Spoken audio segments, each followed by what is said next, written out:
We're good? Okay, I guess it's time to call the meeting to order. Anybody have any changes to the agenda they'd like to make? And we'd welcome everybody. It's good to have this many in the room. We haven't had this many in the room for a long time. And welcome everybody that's online with us. And I see a few faces here looking at the screen here. So we welcome everybody to our meeting. Any changes or additions to the agenda? If not, I can accept the agenda. all in favor? In favor. In favor. In favor. In favor. Okay, carried. Protocol items, any announcements or recognition anybody would like to make this morning? Minutes of our meeting of June the 9th, 2020. Any corrections or amendments? I could move the minutes of the meeting, June Okay, 9th. all in favor? In favor. In favor. In favor. In favor. Carried, thank you. Public engagement process, call for people to speak. Anybody in the room or online like to address council this morning?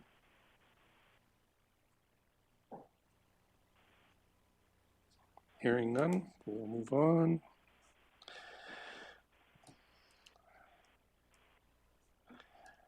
We have a delegation here this morning from Halo, Dale Thacker. We welcome you. And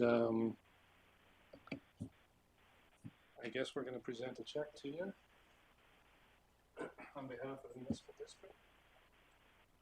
Oh, I like this. I should listen more often. Stand up. Come on, guys. Come on, guys. Yeah. Don't have everybody. I'm gonna take a picture. Then we'll have a picture that sure. Just on behalf of the MDT, we want to give this to you. It's a check for the house.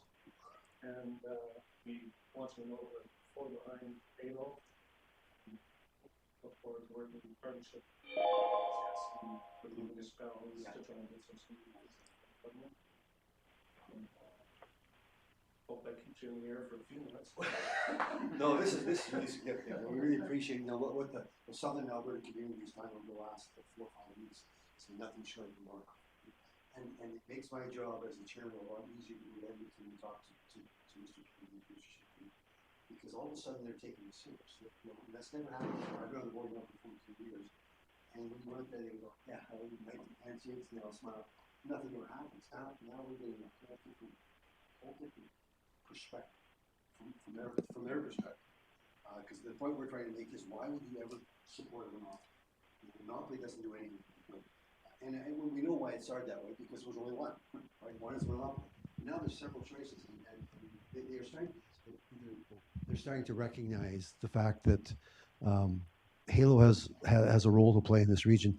A little bit of a disappointment I got. I don't know if you guys caught it as well, but when Minister Shandro said there'd be no gap in service, that's not true. It really isn't true. I mean, an hour when it comes to your life.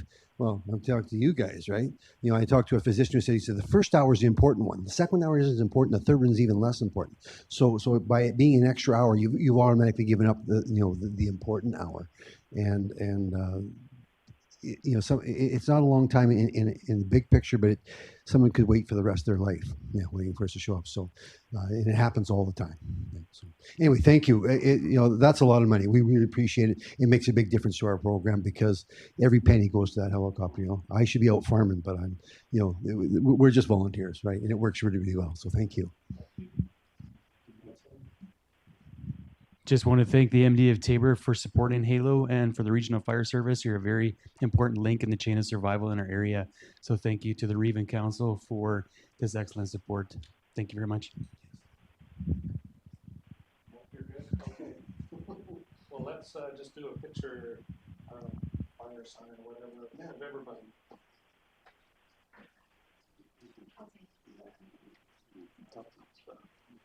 Practice social distancing. What's your practice?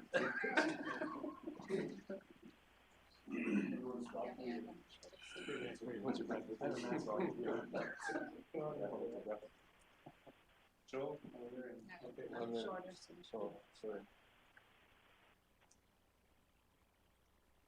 Say cheese. Halo.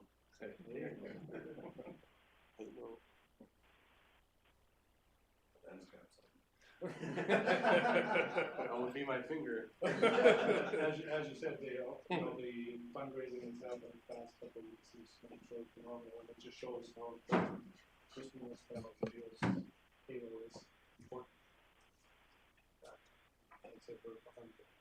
Yeah, no, and it's funny, when we've been dealing with the government in the past, we've had not a lot of success, and as soon as a group like this gets involved, they listen, right? You carry a lot of weight. That's important. So thank you very much. Okay, thank you. Thanks for coming in. Yes, no problem.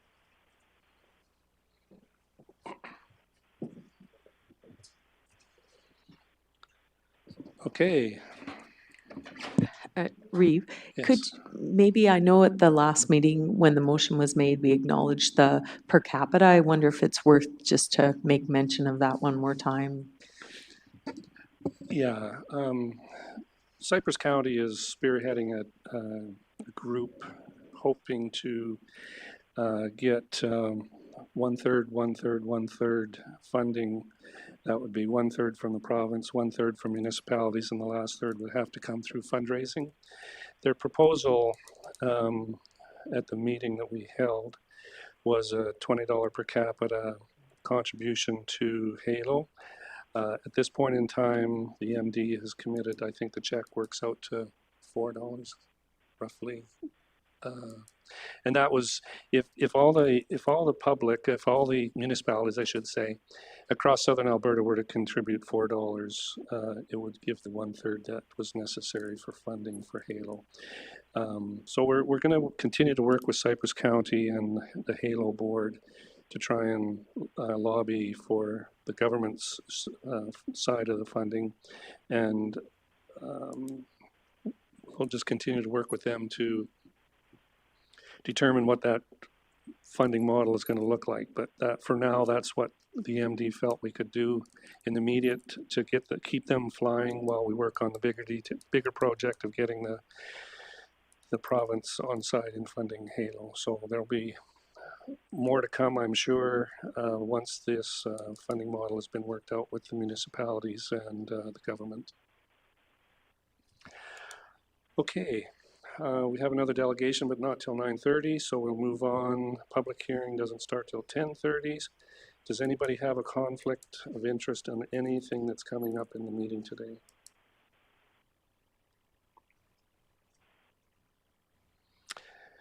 Hearing none, we'll move on to the CAO report.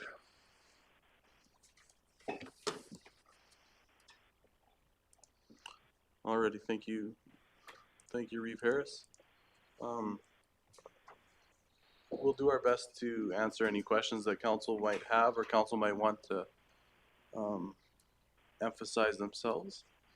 One thing that we wanted to point out as it relates to our last council meeting, there's some direction given for moving to video live streaming here over the next couple months. So our target date for that and rollout of that is hopefully August 4th. Oh, sorry, the meeting in August, not August 14th, but the council meeting in August. That's when we're hoping to run it for the first time live. Okay. So that's something that we definitely wanted to emphasize. Another thing, part of my report is already a little bit out of date. Yesterday I was able to complete the 5th division tour. I was able to spend some time with Councillor Reynolds, and so I've got 2 more division tours yet to go. And to be very candid and honest, I'm enjoying them quite a lot. So I appreciate everybody's time that they're making for me to go around and do those tours. They are quite helpful. Probably something won't only do once, but it's nice to get out and see what's happening and get it through the perspective of council as well. What's that?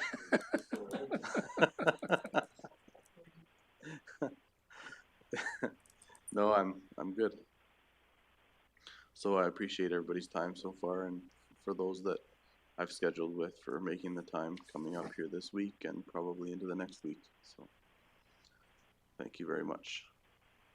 And we can do what we can to answer any other questions you might have. It's 15 pages long, I think, so I recognize there may be additional questions there. Go ahead, John. I did submit a question in shared notes. I'm just wondering, so what could our next step be with that intersection? So, my perspective would be, and please understand I'm coming from the administrative angle, is that it's something that Alberta Transportation has already, I guess, stamped and then further approved once it was completed. So at this point, it would be a political, if council desired as a whole, they wanted to see something different, then it would be a political exercise in advocacy. So if you want to see something change, then you can advocate for that, or you could make it an item on your annual convention list to chat with Alberta Transportation about. I believe Darren Yep. Davidson and the ministry has made themselves rather available. Yep. At convention. So that's one suggestion, but at the end of the day, council can pursue it as they wish. I guess I might have a question for staff if they have the same feeling that intersection is maybe not quite up to the same standard as the one that was put in by Lamb Weston, or if they believe that it's very similar. Yeah, so I have Stu Weber and Jack Dunsmore. They're on in the council meeting via Zoom. If they feel comfortable commenting, they can, but I will preface it with the fact that it's something Alberta Transportation's approved, so yeah, they can I can't see them, but they can respond at this moment if they would like to add anything. Jack or Stu. Yeah. Morning, council. So Jack and I were out the other day, had a quick look at it, and I've driven over it a number of times. We actually laid a tape measure out on the on the paint lines there, because they do appear to be narrow, but they were the 3.7 as per the spec. So I think it just kind of looks a little bit funny with the way the multi curves are kind of happening in there, and it does seem really tight, but throw the tape on the ground and everything was there in the way they said it was supposed to be. So that's about all that I have to say about that. I don't know if you've got something extra, Jack. Yeah, that's right, Stu. And what is different in the Lamb Weston and the Viterra intersection is there's no arrow pointing painted on the right line, I guess, the one that goes through, and the one that turns on to 14.3, there is no arrow point or painted. And I think a lot of it is the painting makes it look different.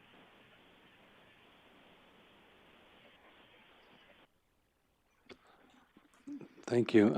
What I did find though is because there's a curve on either end of the FCL site, that the sight lines aren't quite as good as they are at the Lamb Weston. And I think that to me is the difference. And I don't know if you guys agree or disagree on that. And I think that might be the problem that we see in the future is the sight lines there. I agree with that statement, John, that just the way the curves are there, they're kind of, there's 2 or 3 different trajectories, and Yeah. the sight distance definitely isn't as good as it is at Lamb Weston. And I think it's maybe a little bit deceiving too because of that, but no, I agree. It does look funny, but when the tape's on the ground, it is what it was supposed to be. So at this point, it's probably best just to take a wait and see approach.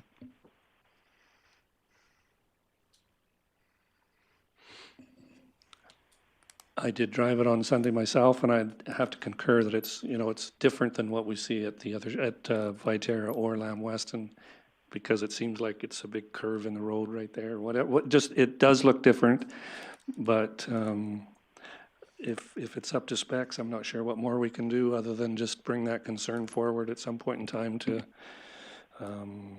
Darren and/or the minister that it just doesn't seem up to spec, even though it supposedly is. Tamara? I wonder if we could ask of a simple fix of getting some of the lines painted and the markings done, just to highlight that turn a little bit more. That wouldn't be a big expense or time on their part. And that way, I hate to wait and see, because we all know what that wait and see could be. So the more preventative we could do, the better. Right. It's a busy corner because it's goes into the new fertilizer compound as well as down to Roland Farms, and I know it's a very busy intersection, but like I said, we can maybe make mention of those concerns to Alberta Transport and see where that goes.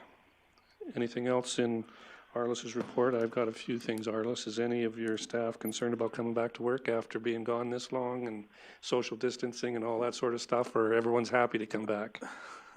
Can I, before I answer that, can I just back up a second with regard to the previous point?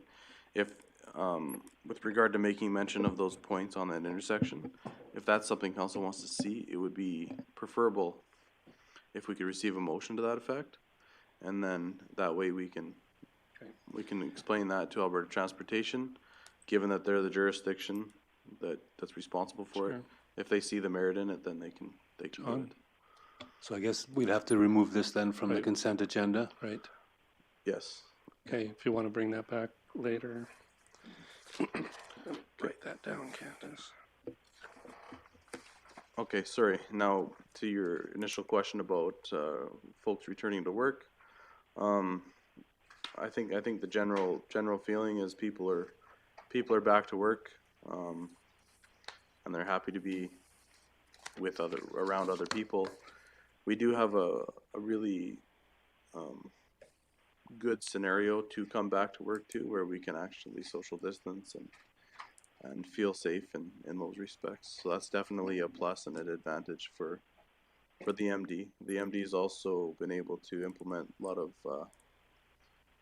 I guess reduction efforts and touch points. So I believe similar to the town of Taber, we've put up our splash guards here at the front desk, and we've automated the front door coming into the office. We've been able to automate a lot of the light switches in the common areas of the office, and little initiatives like that, just in an effort to reduce the touch points. But, so far, no alarming concerns that have been presented to me.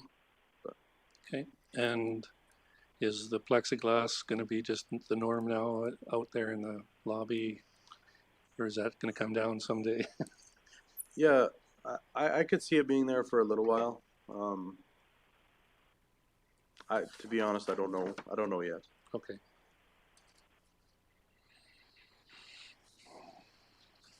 I don't know what the norm is right now, to be honest. Yeah, I don't know what the future really holds in that regard. I don't know, just going down through your report, maybe a quick question for you or Ginger. It was, how often do the generators get turned on and used, just as a, you know, to see that they actually kick on when they're supposed to, et cetera, et cetera? Yeah, Ginger, do you mind expanding on those operating guidelines there? Sure, that's no problem. So we run these, we personally do a load test monthly on them to make sure that they will transfer when needed. And it all depends on how many power outages we have. Now, if you guys remember that big storm we had a couple of years ago, we had 4 generators running for 36 hours. So to keep these water plants and the lift stations running. It's hard to say because everything's And a lot of this weather related on when these will Yeah. kick in and actually. But for our policy that we actually do perform a load test on them monthly, and once a year we have a service technician come in and they actually do a whole big load test that they have to meet, and they cannot even have a blip in them for 4 hours before they can certify them. So all these get certified yearly as well. Okay. Sounds good. Does that help? You betcha. Like I said, it's just one thing that, you know, it just stood out a little bit, this report. And I guess the next one, I'm curious where things are at with the Municipal Community Generation Challenge, and I think that's, Brian Pierce is, Yeah, so the update there is we actually have developed a sub-funding agreement that needs to be executed with Irrican. So essentially that sub-funding agreement will allow us to mirror the funding arrangement that MCCAC gave to the MD of Tabor, and then pass that on to Irrican. So they would essentially be, obviously with some oversight and coordination with us, they would be implementing that grant. okay. Indirectly through the MD of Tabor with that sub-funding agreement. And Brian Pierce, if you can speak to that as far as how close we are to that, that would be great. Certainly, we've received the agreement from our legal, and it's sitting. I've reviewed it, and Brian Vidura has reviewed it as well. We've had our comments, and it's sitting now with the Irrican, waiting their response as far as their comments, and we'll just do a final draft then. Once we receive that, then both parties will sign and we'll move forward with it. So the first installment has actually been provided to the MD of Tabor for the first milestone objectives of the project. So the regulatory permitting and interconnection with Fortis Equus. So things are moving. Okay. And what about is this that same small little project that was going to be done outside of Barnwell here, or is that the bigger project? No, that is one of the proposed sites is the one just south of Barnwell. Okay. Yes. But there's several, and we're trying to determine which ones are most effective and cost effective, I guess, and as far as the connections, and trying to gain as much information we can. So we're trying to spread it out between Fortis and Equus as well to see which one works better. Okay. Okay, John has a question. Yeah, Brian, I'm just wondering, so where are they with the reservoir generation using the reservoirs as a battery? That's not part of this project, I guess.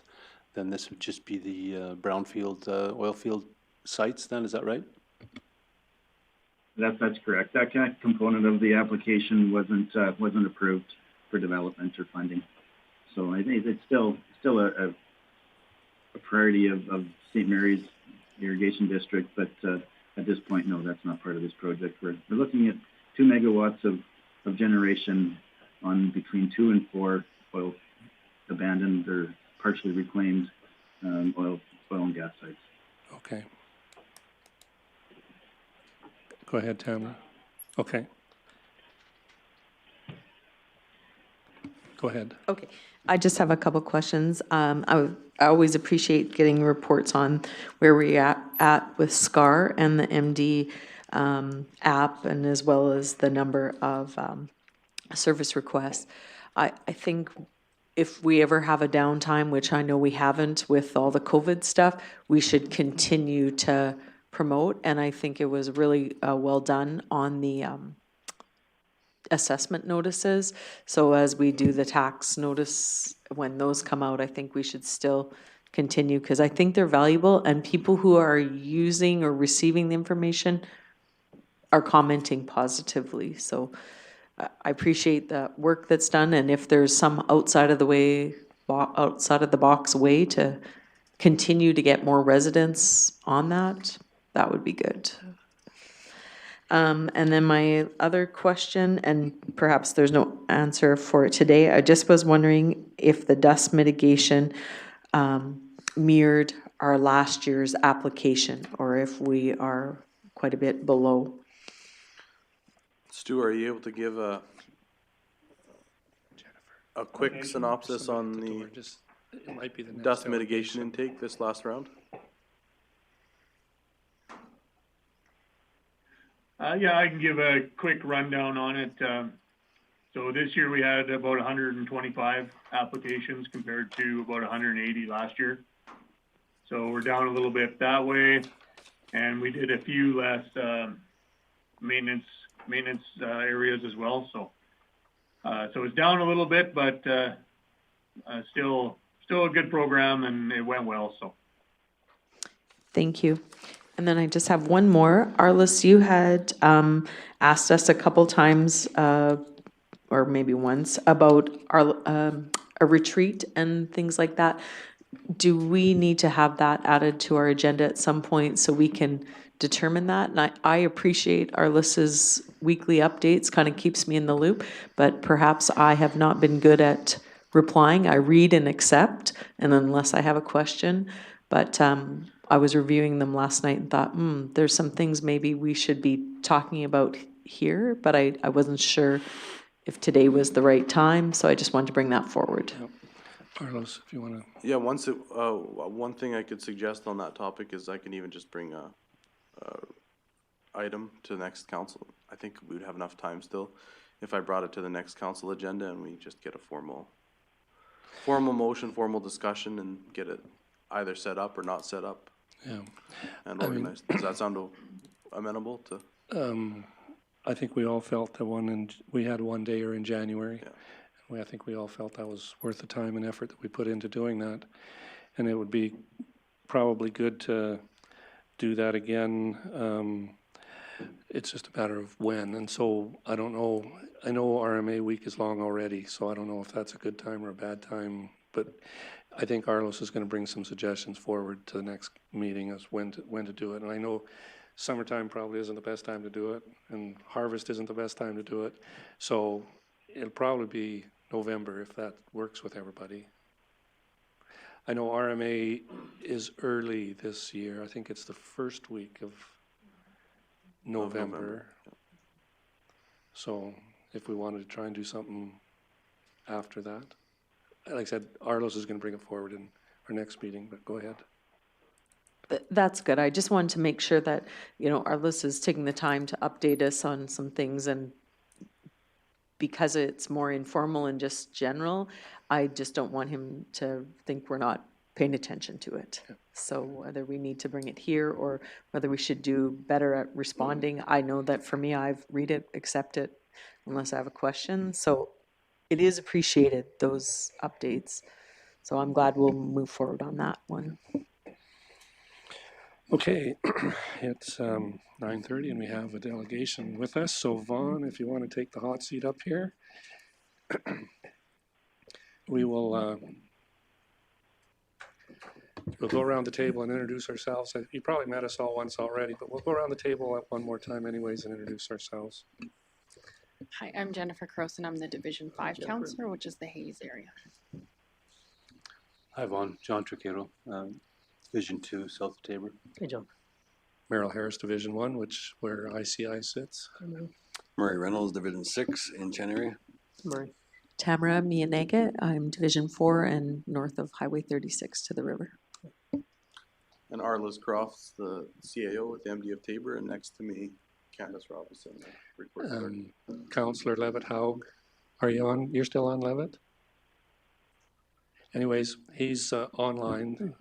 He represents Division 7, which is around the Retlaw area, and Councillor Bruin is on another meeting this morning representing Division 3, which is the Grassy Lake area. We'll turn the time over to you.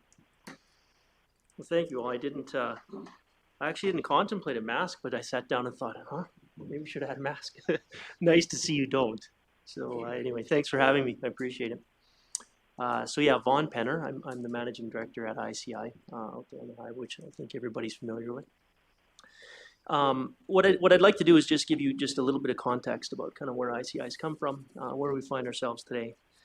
And then just really quite a simple request to kind of follow it all up. So just for a bit of context, and some of you are more familiar with this than others, but in 2016, ICI incorporated and began building the site out there on the highway. We moved in June 2017, and the initial build was well supported by the MD, and thank you again for that. And along the way, there's been a couple of points as well that the MD has stepped in on at request, and been very supportive. So thank you all for that.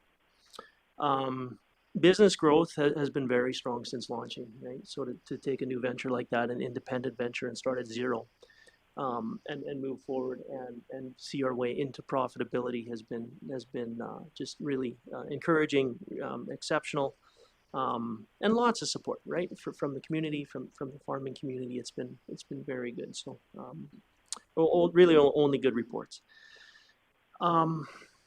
Last year, so coupled with this growth, what we've run into is additional bulk storage requirements for fertilizer. It's interesting. You build it, and of course, there's always a limit to capital, and so you build it. And we built this shed, and the shed out there right now is 7,350 metric ton. It's a good sized shed. It's actually the perfect working shed. But for additional bulk storage beyond that, it's not big enough. It's not even close to big enough. So this past year, we stored 10,000 metric tons off-site at other locations. And so there's a cost associated with that, right, to ICI. Of course there is, because that's a business contract then when we go ahead and store those tons off-site, and it is quite expensive, to the point where we can justify more bulk storage. And so just to kind of digress for a moment as well, this last February, we opened a second location in Scandia, just in the southern part of the county of Newell. And we're excited about that going forward. I think there's a tremendous growth opportunity there as well. And so we're kind of coupling that, with the existing business that we have, to simply say that, our requirements for bulk storage aren't going backwards. They're going to continue to grow.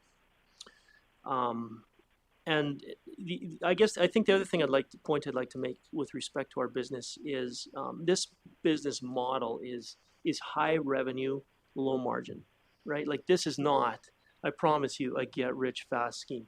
It's just not. It's a long-term, support for agriculture, high revenue, low margins. And so as such, we're continually trying to find, where are places that we can be efficient? Where are some of these places that we continue to, manage our expenses, open up some margin? And so that's what's driving this business decision. And so in addition to some of those efficiencies that we're trying to drive in the business, the other thing that I'd like to do is speak specific to this application. So we filed an application for a development permit with the MD of Taber. So it's on somebody's desk, I suppose, waiting for what hopefully will be an approval. And so that's kind of the next step that we're taking on this. When we completed the initial build, we didn't request any tax concessions from the MD. We just went ahead and we built it, and it is what it is. Last year we paid $84,000, over $84,000 in annual tax to the MD. And so at this point, we're it's looking like we'll probably locate in Taber, but we haven't made a final decision on that because of the Scandia location, right? And so Newell is also on the table as an option to build. And so I'd just like to come to the MD and say, is there anything that we can do, right? Can we work together on any kind of a basis for some tax concessions here as we go forward? I like to think we've had a really good relationship with the MD, and I expect we will going forward. I see no outcome other than that. So really, the simple question is, can the MD of Taber offer ICI any tax concessions based on the possible new expansion? And I'm happy to answer any questions. Okay, anybody have any questions around the table? More of a comment than anything. I'm glad to see that you're that successful, that you're looking at expanding. That's awesome, it really is. And this young a business, that's good news. It must mean good management and good business practices. So congratulations on that, for sure. Thank you, Joe. Anybody else, Tamara? Arliss, do we have any other examples in the MD of Tabor where we've provided a business a tax concession? So the historical piece for me is, I will admit, rather limited in terms of knowing what perhaps, if any, other concessions that are made. I do think there have been arrangements in the past where the MDs looked at things like implementation or building of infrastructure to facilitate and taking on the cost of that infrastructure to facilitate expansion of existing business or to attract business or industry to come to the MD of Tabor, right? So the difference was the same. It was the cost savings, or not the same, but similar. There was a cost savings to the coming business or expanding business because of the decreased cost on infrastructure that was then at that point covered by the MD. So that's the closest example that I can think of right off the bat. But I do say that with a qualifier that my history is limited. I'm not sure if Kirk Hughes, with regard to economic development, or even Brian Badura with corporate services knows of any previous instances. It would be worthwhile, I guess, throwing that out to them to see if they can recall previous instances. As far as official policy, and I think I'd mentioned this to Vaughn on the phone, we don't have an official policy or regime for property tax incentive, and that's the primary reason why Vaughn is before council, the decision makers, because we don't have that. So I can throw it out to Kirk Hughes as well as Brian Badura afterwards to see if they can recall any scenarios. Kirk. Thanks, Arliss. Certainly in my time as a Director of Planning and Economic Development, we haven't had any tax incentives go forward on any of the companies in the MD. However, this is a little bit of a different scenario in regards to the growth of an existing business. Of course, I've only been in this position for about 3 years, so I'd be curious to hear what Brian Badura would have in regards to some of the historical stuff. And if Brian doesn't have that, then we do have Jack Dusmore, who was the former Director of Planning. I suspect that Jack would be able to maybe provide some more insight with his years of experience. All I have to add is Arliss is correct. I don't recall any instances where direct concessions were given to new businesses besides building infrastructure and providing infrastructure for those new businesses.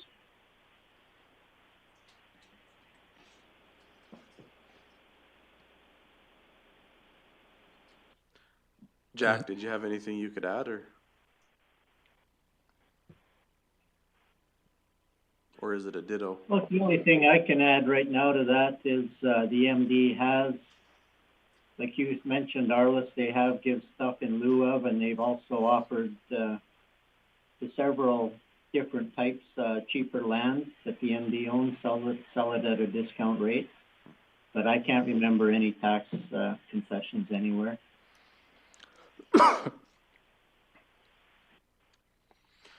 So for the here and now, Councillor Mianega, that's the response we can give. Yeah. Thank you. Any other questions for Vaughn on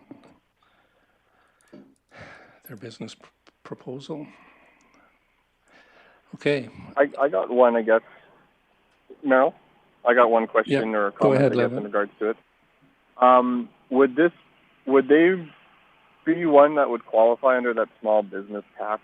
How we had that, we didn't implement it this year, but how if they applied, we could reduce up to like 25% of the mill rate. Was this be one that would have been able to qualify for that if we were to go ahead with that? Any sort of reduction of mill rate for the small businesses as they are lumped in as the same as oil and gas companies and whatnot, etc.? Brian Badura, can you speak to that? Maybe a better person is Brent McQuaig, the assessor, if he has information if they would possibly qualify to be classified as a small business assessment for their properties. Yes, they applied last year and they did qualify.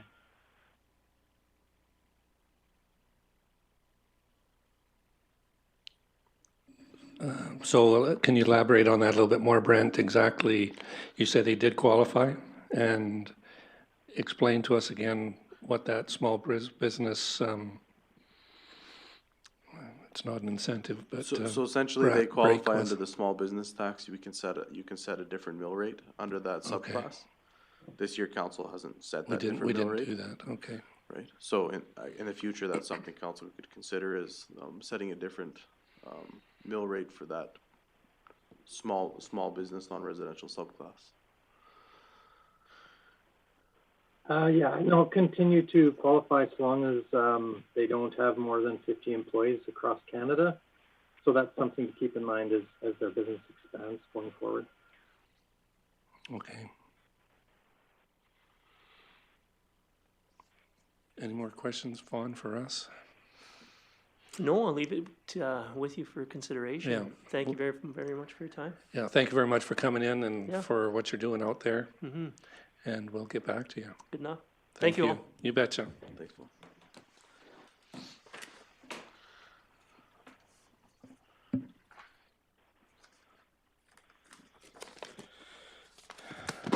All right. Back to the CAO report. Anybody else have any questions? I think I had one more here.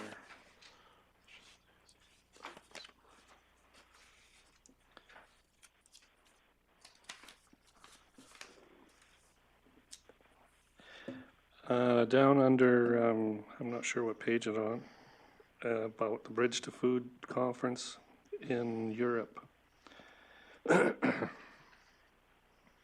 in October 2020. Did we feel that there was enough value in sending somebody last time to do it again? And I'm looking for Kirk or John who attended. And then my next question, are they doing a summit here in Canada / Alberta this year? And my guess is maybe not because of the restriction on number of people that can gather. Any comments there, or? Certainly, Mr. Reeve, I can answer some of those questions. There is a conference scheduled for Canada this year. It's going to be virtual. That has a lot to do, again, like you mentioned, with the COVID-19 restrictions. There is tentatively another food conference, Protein Alliance conference in France. In Europe this year. I'm not sure if it's in France or the Netherlands. Last time myself and Councillor Trucado did go, I thought it was a very worthwhile exploration of the MD's assets in that area. And we're actually still following up with some of the tips and some of the contacts we actually made in France. Today I have an email conference with a company from Thailand that we had met, Councillor Trucado had met over there in France, in Laos, France. So there's some benefit in regards to the connections. Certainly brings a lot of different focus. Allows us to showcase ourselves on the world stage, which is a very important thing. It's part of a strategic plan that Ladder Up did bring forward on us in regards to that global and international presence, as well as it seems to be bringing showcases not only of our local talents, but a lot of it has to do with our province itself. We've spoken very repeatedly on the Canadian Premier Food Corridor in regards to a regional concept, a regional approach to economic development, especially when it comes to pulses and proteins. So it's a good example of showcasing the CPFC regionally, also on the international stage. So I believe there's a lot of benefit to it. I'll let Councillor Trucado chime in as well. I know that he was my cohort there when we did attend. I do believe it was 2 years ago. But overall, as Director of Planning and Economic Development, we did see a lot of positive things that came out of it. And we're certainly actually still reaping the rewards of that exact conference that we attended. One thing I did notice is, didn't notice it as much when we first went to Lille, France, but once we attended the one in Saskatoon and then the one in Calgary, what I did start to notice is even the Canadian government started to recognize the MD of Tabor's name. And so I think if it's only done one thing, it's let the I guess the federal bureaucrats understand that we're serious and that we can promote enhanced food production capabilities here as well. I think, and there was a number of contacts that we made, and I'm still talking to some of them via LinkedIn or text from time to time.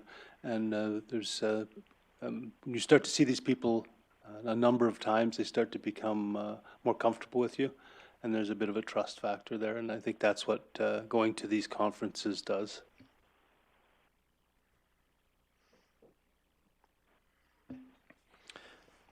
So the question is it worth going to again this year?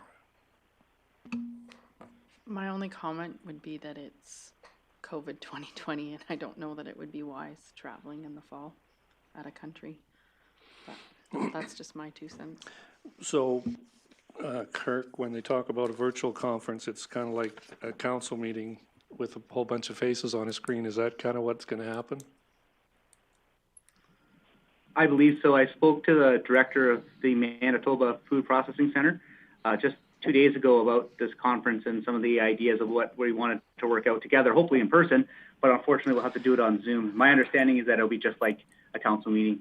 There'll be a bunch of people in a room. I've done some virtual online training courses for the CPO world, and it actually works pretty good. I'm pretty impressed with it.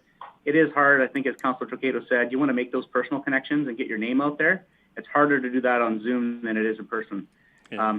To Councillor Poston's comment, I don't actually, in regards to the European conference, it might not even run in regards to the fact that because of COVID 2020 does show up again, and they do close the borders down, this conference is tentative, I believe, and it could very well become a Zoom conference with a refund relatively quickly. So I think it's a play by ear on both those conferences. Certainly the virtual one is beneficial because it's already been slated. As for Europe, I think that's touch and go at this point too. Okay. Anybody else have any questions for Arlos on his report? My only other one is on page 8, and I just think it's pretty cool in a report when we have SpaceX mentioned. So I was just wondering if the rural broadband, what the correlation is, or if we're seeing some advancement. I like Sure. space. So my initial comments on that would be we had just received that information, I believe, within the last 7 to 10 days, and we have reached out to them already as part of our regional broadband strategy development. We have yet to hear anything back. Unless something came in this morning, and I know both Kirk Hughes and Bryce Serena had been in touch with SpaceX. I don't know if they can add anything additional, but it's definitely on the horizon of our broadband strategy. So, Kirk. Over the horizon. Bryce. We have sent some preliminary emails in regards to SpaceX. I'll let Bryce carry this one for sure. But it was discussed at a really small directors meeting that this is a potential for our rural broadband strategy to go forward. There's some funding potentially available, and we'd be foolish not to try to tap into that. I know Bryce made the initial contact, so I'll let him carry the day. Yeah, along the same lines as what was mentioned earlier, the reach out to Starlink was with regards to an emerging technology, more of a discovery, more of a information gathering, and an invitation to discuss some future plans that they may have with regards to rural broadband and some of the options that might come to our area, but specifically on an information gathering level right now, and we certainly haven't heard back from them yet, so we don't have any additional information to add. But it is an interesting technology, and it is interesting that they may be able to provide the kind of speeds we're looking for here with satellite coverage, globally at some point. So some standards and things that we're quite interested in as well from the rural broadband and from a strategy perspective.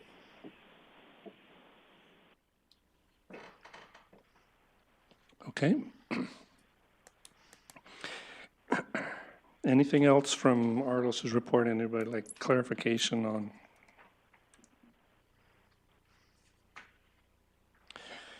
If not, we'll move on. We'll move down to the check runs. Any questions on any of the batches that are listed?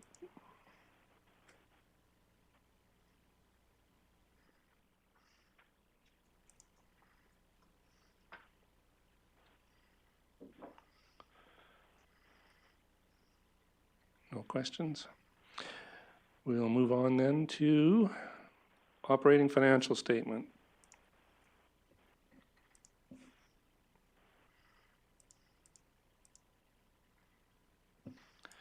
Brian?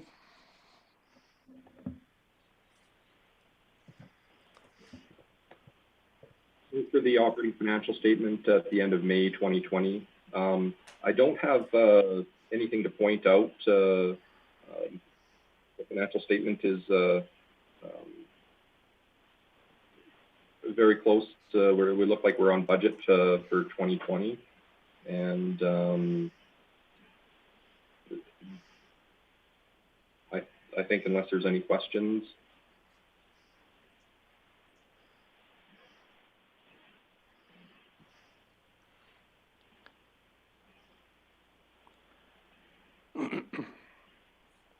Anybody have any questions? In shared notes, I asked Brian if he could elaborate on the 5.63 million that we're holding for capital projects and how much for each project. And then I asked him with the tendered projects, Vauxhall Rest Area, 16.5 paving, Range Road, or Township 8, Range 16 project, what will our bank balance look like after these are paid for? And we're going to make it to tax collection in November. And he said we should be good. They're estimating about 4,000 in funds as they get close to November. So things do look okay, I think. Arlos? From a cash flow perspective, right, it appears that we'll get to tax collection time, okay, which is fine. So there's nothing on here, Brian, that's outstanding to you or to anybody in the room that needs explanation? No, and if I can just add, Mr. Reeve, we expect to have about 4 million in funds as we approach tax collections in November. And compared to last year, our net expenditures are down about $550,000 to the end of May. And down 500,000 roughly? Yeah, compared to last year, 2019 to the end of May. Okay. John? So where does that savings come from? I would say much of it comes from, I guess, some gaps in staffing and vacancies in staffing. And to give management due credit as well, they're managing their budgets pretty tightly, pretty intently. Brian, would there be anything else that would be emphasized worthy? No, in the column change from previous year, it shows in each department which departments essentially are where they're at compared to last year in May. The numbers there, Public Works is down 500,000 themselves, and with all the different changes in different departments, the net change, we're down more in expenditures than 500,000. However, we're down in revenues as well. In the land department, we're down about $225,000 in revenues from oil leases, but the net works out to about $500,000.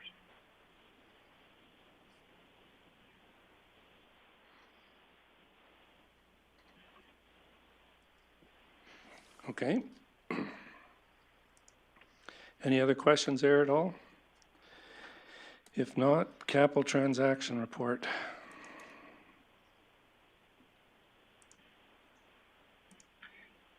And on the capital transaction report to May, capital purchases are still happening, and we're getting into the construction season. So as the year goes on, we'll see those numbers for capital projects increase as the year goes on.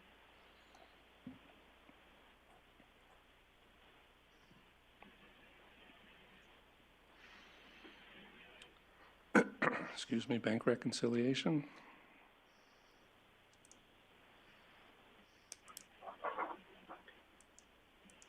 For the general account and the bank reconciliation, at the beginning of May, we started the month with $18,294,892.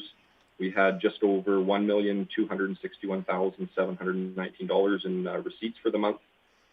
Disbursements, $1,860,139, with a balance of $17,696,472. And then, like I said earlier, that there's 5 point some million of that that's being held for projects. Yes, that's correct. So $5,635,519 is money that's been received from other levels of governments, which is specifically earmarked or specifically to be used for capital projects. Okay. So roughly 12 million left in the account for operating, et cetera, and by the end of the year, tax collection, you're estimating roughly 4 million in the bank. Yes, we expect to have a cushion of approximately $4 million, and at that point, we'd expect to see a vast majority of the $20 million in property tax levies to be coming in very, very quickly at that time, right around November 15th. Okay, that sounds good. Any questions from anybody? I guess I have a quick question on that 4 million that we'll have carryover. How much of that would be money that's come from other levels of government for specific projects? I think to answer that question, we expect if we, how do I put it? Not including the money we have left over, or sorry, the money we have received from other levels of government, we expect to have approximately $4 million of municipal funds that belong. So they're not earmarked for anything except for reserves, operating and capital reserves. So essentially, the conditional revenue, which is your grant funding and stuff, isn't being considered in that 4 million. Yeah. Yeah, that's correct. Yeah, that money's taken out already. Thank you.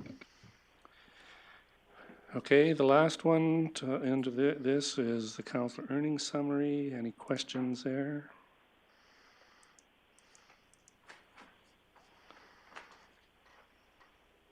Okay. Next item is correspondence. Minister of Energy got this letter here regarding weeds on oil and gas sites. And we'll continue to work with different ministries to try and get this problem dealt with. Any questions on the letter? John? I maybe have a question for Brian Pierce and how he deciphers this on whether they're going to take the weed problem seriously or whether we have to use what's already in place.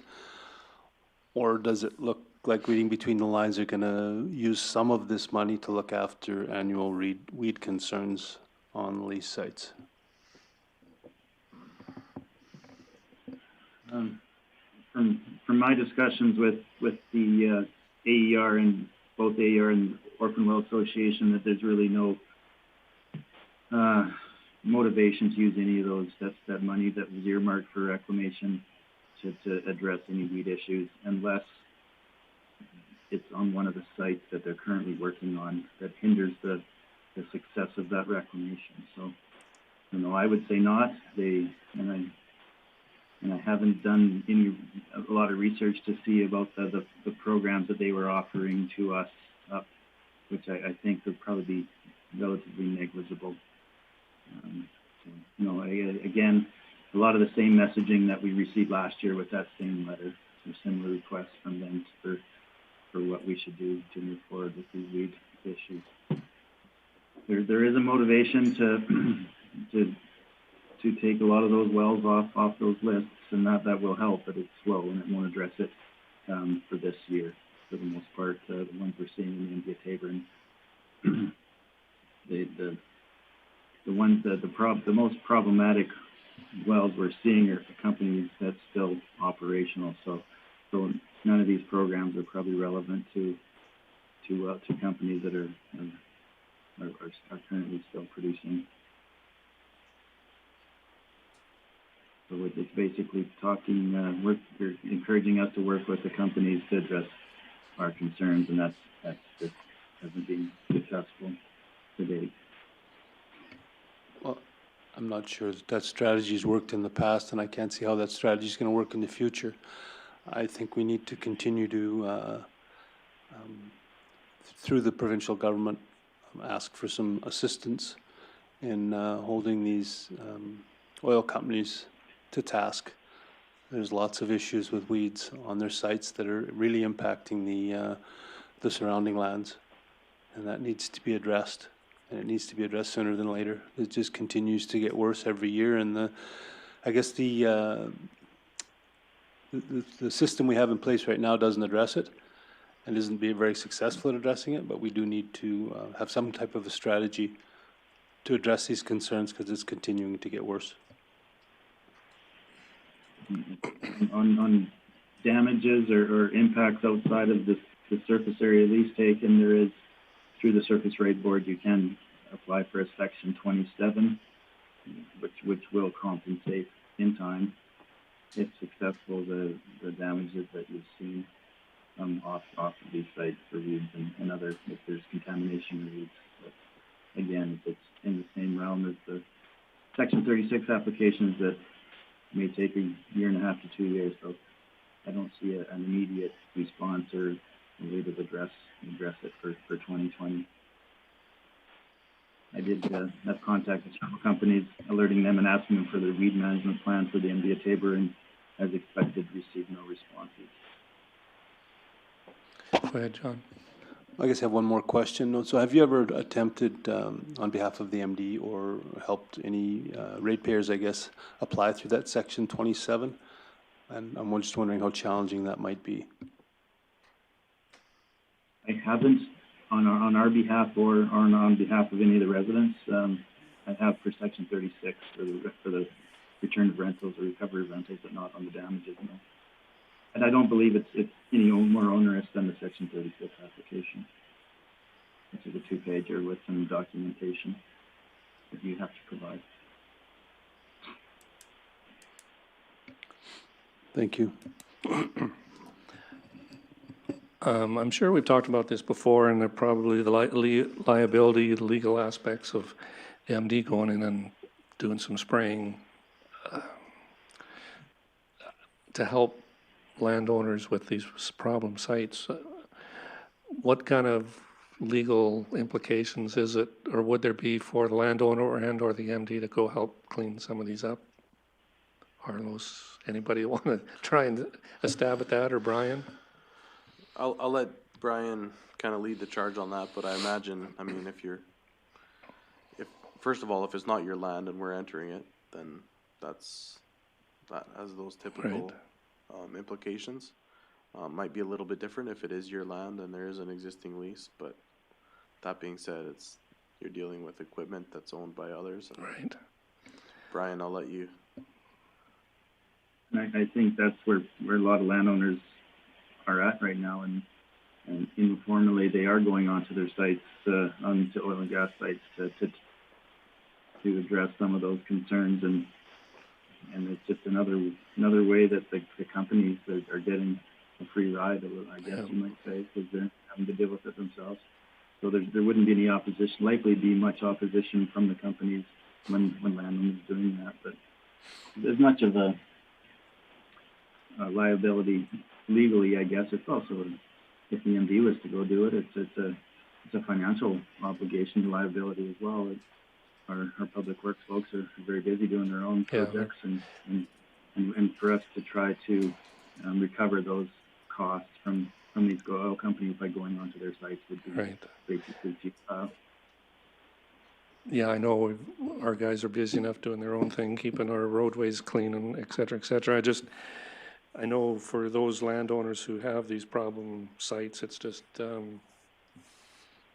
they don't want to see a weed pile where it's supposed to be clean, and just trying to figure out how to help them out. John? Now, did we, at last fall's convention, did we bring forward, did RMA, a resolution regarding this? I don't recall, but maybe that's something we could think about doing, is bringing something forward to Foothills Little Bow, because I'm sure we're not the only ones, the only municipality that's experiencing these problems. So I think this might be something that maybe we could bring as a resolution to Foothills Little Bow. I don't remember, you presented the only resolution we had. What was it on last year? We were gone, I don't remember. We had a ministerial meeting that exact same time. I don't think it was on weeds, though. I know we wouldn't be the only municipality with the problem. That's right. Reeve, Jason here. Yep. Answer that question on other municipalities. Every municipality right now, every ag fieldman is struggling with this very problem throughout the province, as oil companies are leaving these lease sites in a terrible mess. I have visited with lots of fieldmen, especially here in the south, and we have wrote a number of letters here the last probably year and a half to our provincial government, and so have many other municipalities.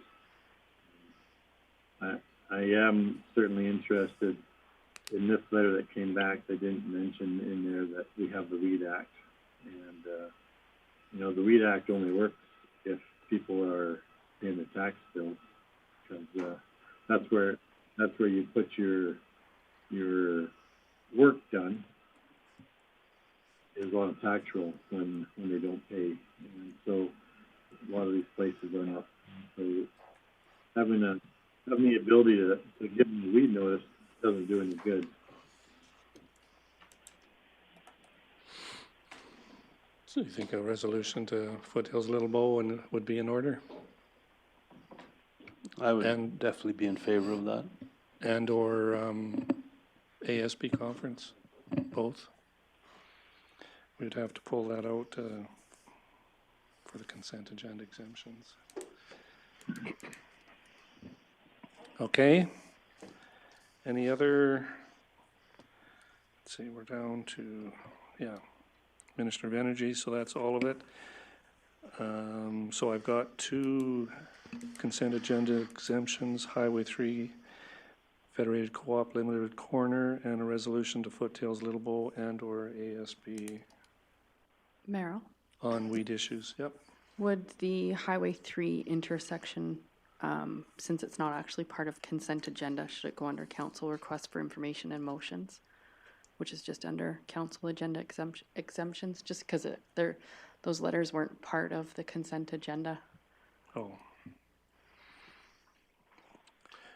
So that would work. At the end of the day, you generate a motion of council, So move it where to? Just item 13, so we have number 12 that is consent agenda exemptions, and then 13. council request for information. Okay. Just, I know that we received the response letter, but I searched my email and I couldn't find The original letter. You don't have it either, so I mean, it's kind of going in blind with John's question. It's a great question, but We could send out original letter. It was CC'd to myself and Arlos. Yeah, I might have missed sending it out. And we probably missed sending it out. So we'll send it out to you so we know what the original concern from Roland Farms was. Okay, so that gets us to the end of the consent agenda. Anything else we need to discuss from there before we entertain a motion to accept? I will move to accept the consent agenda. Okay, all in favor? In favor. In favor? In favor. In favor. In favor. Carried. Thank you. We are now down to number 9. Reliance Drainage Area Memo. So, Reeve Harris, this is just a simple status update as to where we are with this particular project. We're ready to, it is to a point and stage where we're ready to send it out to RFP and just letting you know, just letting council know that. Okay.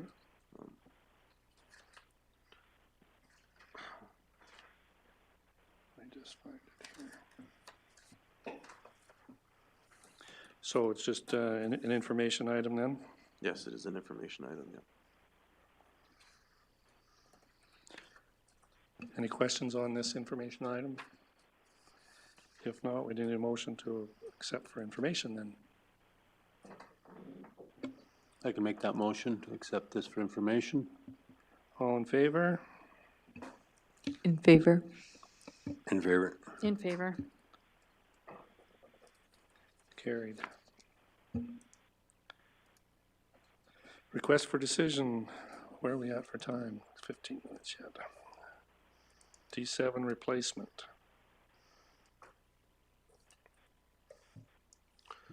Very good. So the RFD is as it is presented. Stu is in the meeting, obviously, and he can ask any or answer any additional questions council might have. This isn't necessarily a scenario that we planned for, but it's a scenario we're currently faced with. So we can do our best to answer council's questions. Moving forward here. Go ahead, John. I'm just wondering, Stu, so in the future, it looks like maybe we should give second thought to doing any winter work, as it seems to be quite hard on our equipment. Yeah, it's definitely something that needs to be considered. There are ways to do it, of course. I worked in the mine for many, many years, and, you know, we worked 365, 24/7. So there are ways to do it, but it does take a toll on the equipment, and it's something that we need to be aware of and need to make sure that the maintenance happens properly when we are doing that kind of stuff. So it's definitely hard on equipment. So maintenance on this item, is it done in our shop or we send it back to CAT to have the maintenance and work done on it? So the work that was done was sent out to CAT to do in this scenario. Going forward, we'll try to do most of the stuff in-house. I feel like we've got a really good crew here, a really good team. I've got a lot of faith in those guys back there, and quite frankly, I like doing the work in-house because there's more care put into it. Okay. Maybe on the forecasting sheets, you can explain to me under the Dozer D7 line, there's a $750,000 request in 2021, an $800,000 request, and $1 million request in 2028. Is that replacing the same piece of equipment? So you're looking on the scraper line? That's what, I'm looking at the scraper line? Okay, Yep. Yeah, I am. So, this winter when I came on board, I had a look at our scrapers, and they are getting close to end of life as well. We spent a fair bit of money, like 25, 30 grand, lining the bowl of the oldest scraper. I'm confident that we can get another 3-4 years out of it now. So my intention would be to push those scraper purchases back a couple years. I think there's definitely more of them in there than there needs to be, but one update for that too, though, is you can't get a scraper for $750,000 anymore. They're more like $1.5 million. Oh, thanks, Stuart. So that's why we're trying to And that's the way with all this construction equipment. Yeah. It's big dollar items, and when you're at end of life, it's a hard hit. Yeah.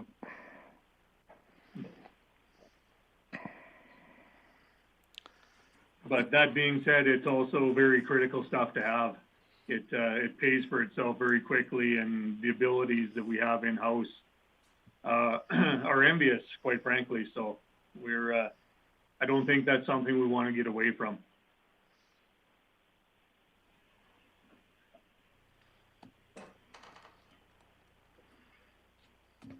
Through our concentration on, reconcentration, I should say, on shoulder pulls as in comparison to, I guess, less complete rebuilds, are we going to be able to stretch the life out on these scrapers and this D7 as well? The scrapers, I think we'll be able to stretch the life out a little bit. The oldest one has over 20,000 hours on it. Like I say, once that liner that we put on this year wears out, I think that machine needs to go. This winter, I'm planning to bring the other one in to reline it and hopefully get some more years out of that one as well. As far as the D7 goes, this particular D7 we have here, it's not worth repairing. There's just too many issues with it that it's not worth the money to try to get it back up to spec. It has to disappear one way or another and bring in a different one. If you went the used route and got one that was a year or two old, what would it cost? An estimate. So I put $450 in there. What I've seen for used ones, most of them are around 2012 to 2014s. They all have about 5,000 hours on them. And that $450 would get us a decent one. The nice thing, if you bought it through a dealership, there would probably be a 1-year warranty. One thing to keep in mind with tracked equipment in general is, and these are just kind of round numbers, but about 5,000 hours, you do about $100,000 worth of undercarriage work. And then at 10,000 hours, you do about $300,000 worth of rebuild work. And if you do that religiously, I've seen dozers with 50, 60,000 hours on them, as long as they're getting those rebuilds. So it all depends on what we're prepared to put into it. And that's why my recommendation is to go with a new one. So you start with the 5 years warranty, and you don't have to do that maintenance as soon. These used machines, I would expect to bring them in and have to do maintenance on them this winter. And the warranty on used machines, it's kind of, it's there, but it's not a bumper to bumper warranty. It's more of a, like a powertrain warranty or special. The warranties are different than they are when you get a new machine. Yeah, go ahead, John. With the new warranty, should the new unit break down, is there a replacement available, or are you SOL until such time as they're able to make the repairs? No, with CAT now, with Finning, anytime on warranty, those machines will be replaced if they're going to be down for more than 2 days. They will bring out a replacement unit. That's the same with the graders and everything else that we get new from them. I think that was actually something new this year. Before that, it was just a 1-year deal.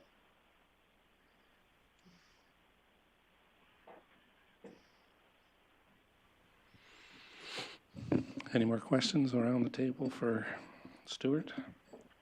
I got one, Merrill. So okay, go ahead. With this then, what is the lead time in order to get one? Because I don't know, like, I'm feeling more comfortable, in my opinion, to we rent for this year and then come budgeting to start budgeting for it again. But I guess if the lead time is going to be over a year, then I guess that makes it another choice. Depending on which way we go, I have looked around. There is some new D7Es that may be a year or two old, kind of new old stock, I'd call it. There is the odd one sitting on lots in random places. So those ones would be available relatively quickly. I don't know the exact lead time on the new D7 that was just released. I didn't get that information yet. My only concern with renting is that it adds up in a hurry, and it's kind of money. In my opinion, it's kind of money wasted. Like, it's money that's gone, and we can't apply that to the purchase of a new one or do anything like that with it. So I'm definitely a little leery on the rental side, but it is a possibility. So you would shift around some other capital purchases this year and not get them or this is just totally on top of everything that's already been budgeted? Everything that's budgeted this year, like for 2020, that's all stayed the same. What would happen here is we would do a lot of shuffling in 2021 and up the line.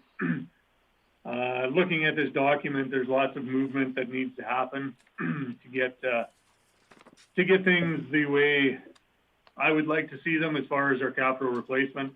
I think we can stretch a lot of things out and eliminate a few things going forward. But as far as 2020 goes, it's an addition. So if we go into our reserves, is there anything different, special that we have to do in order to access that? Because to me, that's the only place we have it, which is why we do have a reserve. So it would require a motion of council, either way, to approve the expenditure. And I believe the proposed motion does suggest it come from the equipment placement reserves, so that can be specified in the motion. Another option that council could consider is using some unallocated grant funds.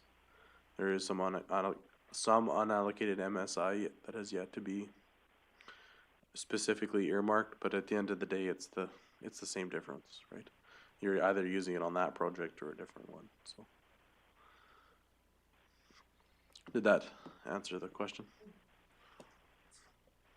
Yes, thank you. I just wanted to make sure it wasn't difficult to access reserves.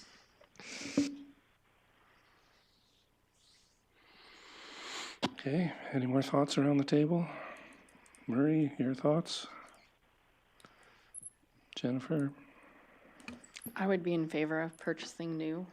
I think it buys us a lot more time, and I like Stu's plan for what he's thinking.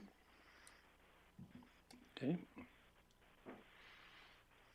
Yeah, it looks like we've dumped enough money into that one already, and as far as rental, that'll get you through for 1 year, but you're paying money for something that you might as well put into something new, and you're gonna have something for years to come. So I'd be in favor of a new purchase, even though the price tag is kind of hefty, but gotta bite the bullet. Okay, any further discussion? Somebody? I'll make the motion that council approves $750,000 for the purchase of a new D7 dozer using the Sourcewell program and fund it through the equipment replacement reserves. Okay, any more discussion? Those in favor? In favor? In favor. In favor. In favor. Okay, carried, thank you. Next item, we've got a few minutes yet before the development hearing, a public hearing. 10.2, Development Application 8819 Extension, Grassy Lake Solid Waste Site. Farless. Yes, thank you. So I do recognize that this particular topic has probably been exercise in patience for most everybody. I'm asking for a little bit more, humbly. It's not necessarily as a result of I guess getting all the information we need. Jason has been diligently working to get that. It's just obtaining that has taken a little bit longer than expected. Earlier this month, we were able to rule out one of the options so that we don't have to bring it as one of the final options we can consider. But we do need to extend the existing development permit, just because we aren't quite at that point of making final decisions and considering final options. So this is the particular, I guess, authorization that we're looking for, is to essentially extend the development permit, the active development permit, another 6 months. So regardless of what we're looking at in conversations, sorry, to switch back to the operational component of solid waste collection in Grassy Lake, I think regardless of what we're looking at, we would be looking at a January 2021 rollout, no matter what option we choose when they're before you. So I'm not going to say we have time, but I'm going to say we hope to have this dealt with as soon as possible, or have options in front of council as soon as possible. So administratively, we do even have partial RFDs drafted. It's just we're waiting for final pieces to put into that. So, a question from Tamara. And I don't remember, does Alberta Transport have an issue with where they're at right now? So it's my understanding that they do. I mean, they're not evicting us in any way, but they have expressed that that's not an ideal location place to have it for that. So I mean, that is one of the bits of information that will comprise the whole of information when we're making some of these decisions. Yeah.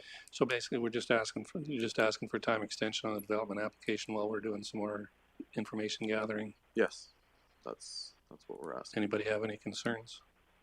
Tamara? I could make the motion. Yeah. I'll make the motion that a 6-month extension be granted for development application number 8819, the Grassy Lake Solid Waste Site. Okay, all in favor? In favor. In favor. Carried. All right, why don't we just take a few minutes before this public hearing starts?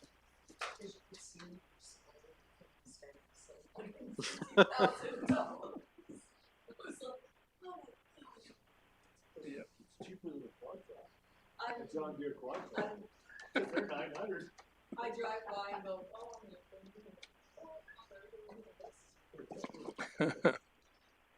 They're 950. I'm not even sure. I just know that a new 860 is 500, so.